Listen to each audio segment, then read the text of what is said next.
Hi everyone, it's nice to be here again with you all, with me Maria Putri, and we also have Dr. Markus Budiraharjo here. Good Thank morning, you. Pak Markus. Good morning. As we know, he is a senior lecturer of English Education Master's Program here in Sanata Dharma University. And for your information, EEMP was founded in 2016, so it's still quite young, Pak Markus. Right. Yeah, it's less than 10 years. We are still 7 years. And interestingly enough, this program has gained significant achievements. So this year, it's been internationally recognized by FIBA, that is a European internationally oriented agency for quality assurance and quality development in higher education. And FIBA stands for the Foundation for International Business Administration Accreditation.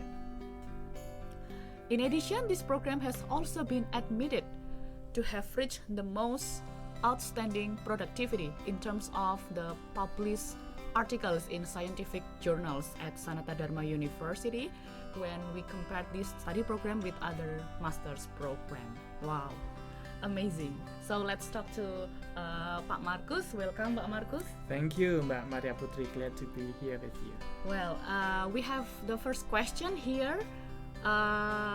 Actually, we want to know how do the lecturers of EEMP balance the target learning of the foundational courses and the elective courses. Okay, thank you for a very good question, Mbak Maria Putri. So, from the beginning of this study program, all lecturers, 6 of us, shared the same belief. We set out to embark on a journey to create a research-based curriculum.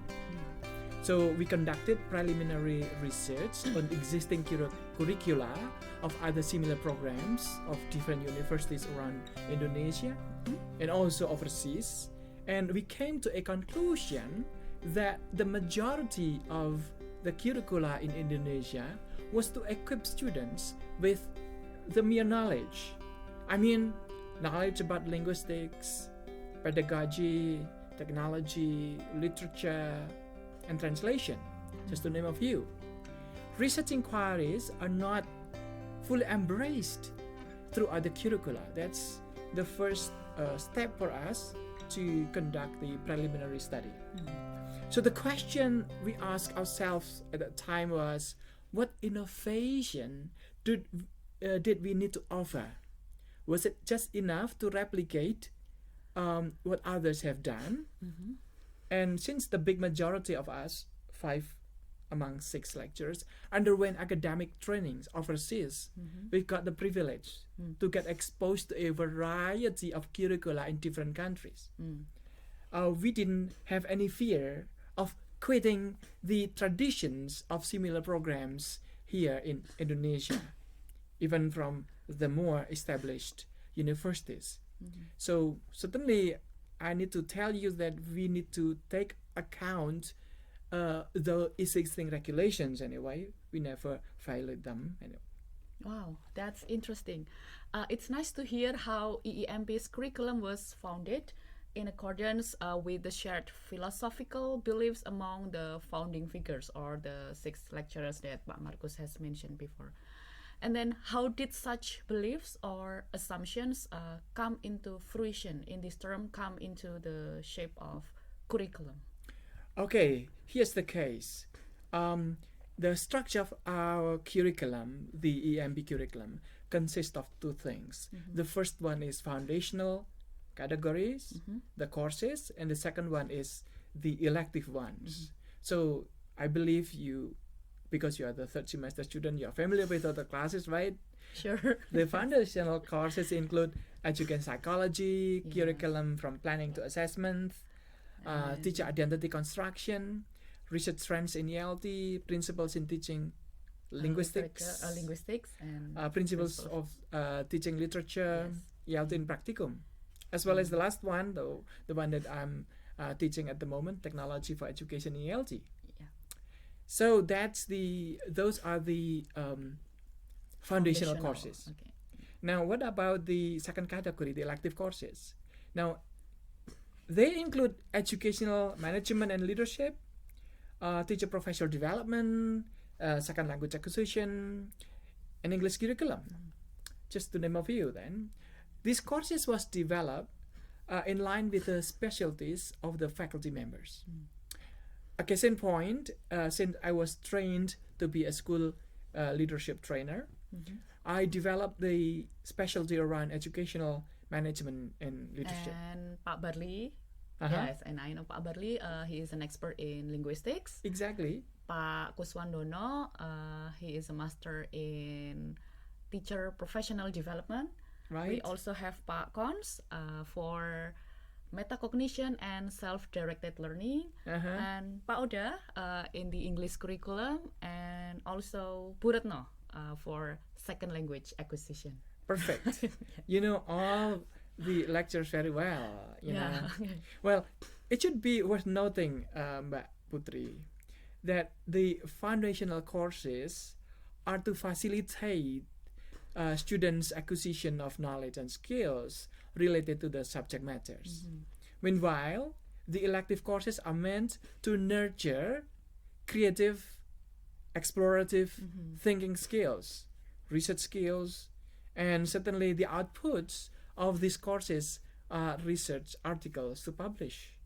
Okay, so to conclude here, the EEMP curriculum was actually set out to offer an innovation. What is the innovation?